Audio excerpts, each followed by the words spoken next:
Marseilles, the arrival. On the 24th of February, 1815, the lookout at Notre Dame de la Garde signaled the three-master, the Pharaon, from Smyrna, Trieste, and Naples. As usual, a pilot put off immediately, and, rounding the Chateau d'If, got on board the vessel between Cape Morgion and Rion Island. Immediately, and according to custom, the ramparts of Fort Saint-Jean were covered with spectators. It is always an event in Marseilles for a ship to come into port, especially when this ship, like the Pharaon, had been built, rigged, and laden at the old Fosse docks, and belonged to an owner of the city. The ship drew on and had safely passed the strait which some volcanic shock had made between the Calasareigne and Yaros Islands, had doubled Pomègue, and approached the harbor under topsails, jib, and spanker, so slowly and sedately that the idlers, with that instinct which is the forerunner of evil, asked one another what misfortune could have happened on board. However, those experienced in navigation saw plainly that if any accident had occurred, it was not to the vessel herself, for she bore down with all the evidence of being skilfully handled, the anchor a cockbill, the jib boom guys already eased off, and standing by the side of the pilot who was steering the Pharaon toward the narrow entrance of the inner port, was a young man who, with activity and vigilant eye, watched every motion of the ship and repeated each direction of the pilot. The vague disquietude which prevailed among the spectators had so much affected one of the crowd that he did not await the arrival of the vessel in harbor, but jumping into a small skiff, desired to be pulled alongside the Pharaon, which he reached as she rounded into La Réserve basin. When the young man on board saw this person approach, he left his station by the pilot and, hat in hand, leaned over the ship's bulwarks. He was a fine, tall, slim young fellow of 18 or 20, with black eyes, and hair as dark as a raven's wing, and his whole appearance bespoke that calmness and resolution peculiar to men accustomed from their cradle to contend with danger. "Ah, is it you, Dantes?" cried the man in the skiff. "What's the matter, and why have you such an air of sadness aboard?" "A great misfortune, Monsieur Morel," replied the young man. "A great misfortune, for me especially. Off Civita Vecchia we lost our brave Captain Leclerc." "And the cargo?" inquired the owner eagerly. "Is all safe, Monsieur Morel. I think you will be satisfied on that head, but poor Captain Leclerc." "What happened to him?" asked the owner with an air of considerable resignation. "What happened to the worthy captain? He died." "Fell into the sea?" "No, sir. He died of brain fever in dreadful agony." Then, turning to the crew, he said, "Bear a hand there to take in sail." All hands obeyed, and at once the 8 or 10 seamen who composed the crew sprang to their respective stations at the spanker brails and outhaul, topsail sheets and halyards, the jib downhaul, and the topsail clewlines and buntlines. The young sailor gave a look to see that his orders were promptly and accurately obeyed, and then turned again to the owner. "And how did this misfortune occur?" inquired the latter, resuming the interrupted conversation. "Alas, sir, in the most unexpected manner. After a long talk with the harbor master, Captain Leclerc left Naples greatly disturbed in mind. In 24 hours he was attacked by a fever, and died 3 days afterwards. We performed the usual burial service, and he is at rest, sewed up in his hammock with a 36-pound shot at his head and his heels, off El Giglio Island. We bring to his widow his sword and cross of honor. It was worth while, truly," added the young man with a melancholy smile, "to make war against the English for 10 years, to die in his bed at last like everybody else." "Well, you see," replied the owner, who appeared more comforted at every moment, "we are all mortal, and the old must make way for the young. If not, why, there would be no promotion. And since you assure me that the cargo—" "Is all safe and sound, Monsieur Morel, take my word for it. and I advise you not to take 25,000 francs for the profits of the voyage." Then, as they were just passing the round tower, the young man shouted, "Stand by there to lower the topsails and jib. Brail up the spanker." The order was executed as promptly as it would have been on board a man-of-war. "Let go and clew up." At this last command, all the sails were lowered, and the vessel moved almost imperceptibly onwards. "Now, if you will come on board, Monsieur Morel," said Dantès, observing the owner's impatience, "here is your supercargo, Monsieur Danglars, coming out of his cabin, who will furnish you with every particular. As for me, I must look after the anchoring and dress the ship in mourning." The owner did not wait for a second invitation. He seized a rope which Dantès flung to him, and with an activity that would have done credit to a sailor, climbed up the side of the ship, while the young man, going to his task, left the conversation to Danglars, who now came toward the owner. He was a man of 25 or 26 years of age, of unprepossessing countenance, obsequious to his superiors, insolent to his subordinates, and this, in addition to his position as responsible agent on board, which is always obnoxious to the sailors, made him as much disliked by the crew as Edmond Dantès was beloved by them. "Well, Monsieur Morel," said Danglars, "you have heard of the misfortune that has befallen us." Yes, poor Captain Leclerc. He was a brave and an honest man, and a first-rate seaman, one who had seen long and honorable service, as became a man charged with the interests of a house so important as that of Morel and Son, replied Danglars. "But," replied the owner, glancing after Dantès, who was watching the anchoring of his vessel, "it seems to me that a sailor needs not be so old, as you say, Danglars, to understand his business, for our friend Edmond seems to understand it thoroughly, and not to require instruction from anyone." "Yes," said Danglars, darting at Edmond a look gleaming with hate. "Yes, he is young, and youth is invariably self-confident. Scarcely was the captain's breath out of his body when he assumed the command without consulting anyone, and he caused us to lose a day and a half at the island of Elba, instead of making for Marseilles direct." "As to taking command of the vessel," replied Morel, "that was his duty as captain's mate. As to losing a day and a half off the island of Elba, he was wrong, unless the vessel needed repairs." "The vessel was in as good condition as I am, and as I hope you are, Monsieur Morel, and this day and a half were lost from pure whim, for the pleasure of going ashore, nothing else."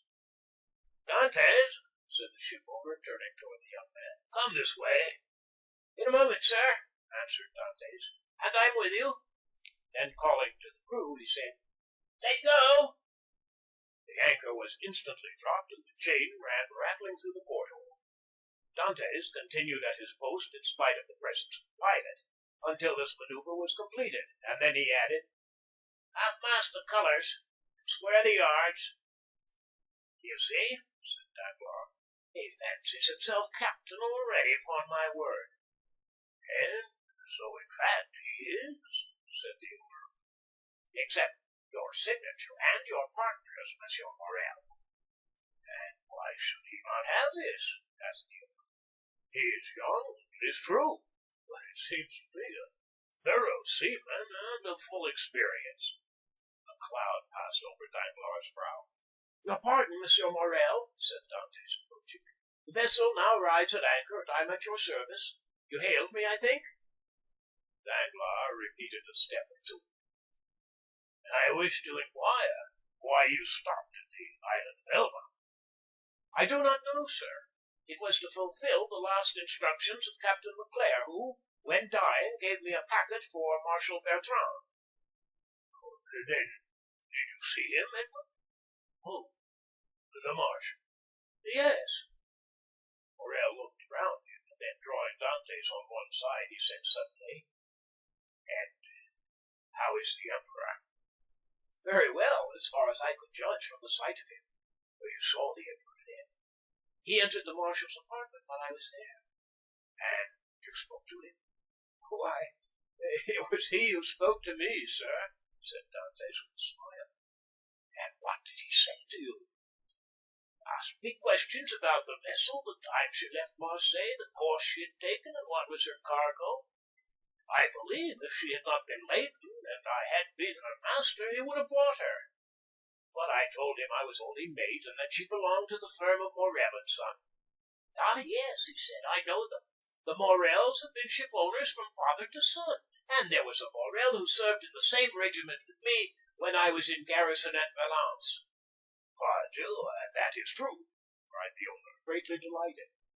And that was Polycarp Morel, my uncle, who was afterwards a captain. Dantès, you must tell my uncle that the Emperor remembered him, and you will see it will bring tears into the old soldier's eyes. Come, continued he, patting Edmund's shoulder kindly.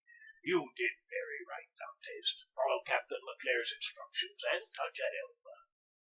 Although if it were known that you had conveyed a packet to the marshal and had conversed with the Emperor, it might bring you into trouble. How could that bring me into trouble, sir? Asked Dantès. For I did not even know of what I was the bearer, and the Emperor merely made such inquiries as he would of the first comer. But, pardon me, here are the health officers and the customs inspectors coming alongside. And the young man went to the gangway. As he departed, Danglars approached and said, Well, it appears that he has given you satisfactory reasons for his landing at Porto Ferrajo. Yes, most satisfactory, my dear Danglars. Well, so much the better, said the supercargo, for it is not pleasant to think that a comrade has not done his duty. Dantès has done his, replied the Emperor, and that is not saying much. It was Captain Leclerc who gave orders for this delay. Talking of Captain Leclerc, has not Dantès given you a letter from him? To me? Was there one? I believe that besides the packet, Captain Leclerc confided a letter to his care. Of what packet are you speaking, Danglars? Why, that which Dantès left at Porto Ferrajo. How do you know he had a packet to leave at Porto Ferrajo? Danglars turned very red. I was passing close to the door of the captain's cabin, which was half open, and I saw him give the packet and letter to Dantès. He did not speak to me of it, replied the shipowner. But if there be any letter, he will give it to me.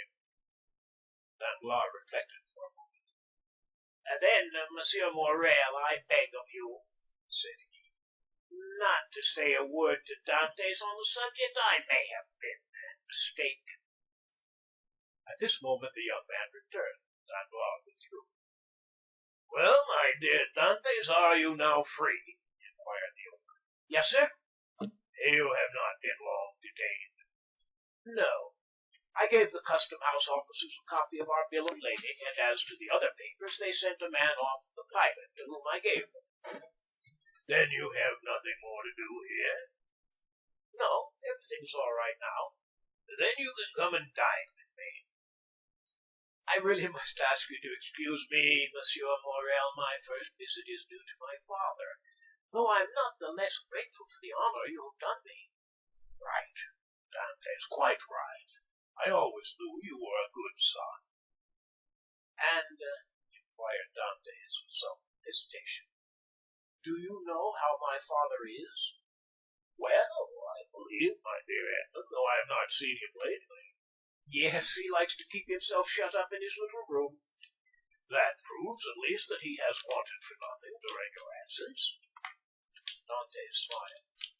My father is proud, sir, and if he had not a meal left, I doubt if he would have asked anything from anyone, except from heaven. Well, then, after this first visit has been made, we shall count on you. I must again excuse myself, Monsieur Morel, for after this first visit has been paid, I have another which I am most anxious to pay. True, Dantès. I forgot that there was at the Catalan someone who expects you no less impatiently than your father. The lovely Mercedes. Dantes blushed. Said the shipowner. I am not in the least surprised, for she has been to me 3 times, inquiring if there were any news of the Pharaoh. Best odd, but you have a very handsome mistress. She is not my mistress, replied the young sailor gravely. She is my betrothed. Sometimes one and the same thing, said Morrel with a smile. Not with us, sir, replied Dantes. Well, my dear Edmund, continued the owner, don't let me detain you. You have managed my affairs so well that I ought to allow you all the time you require for your own. Do you want any money?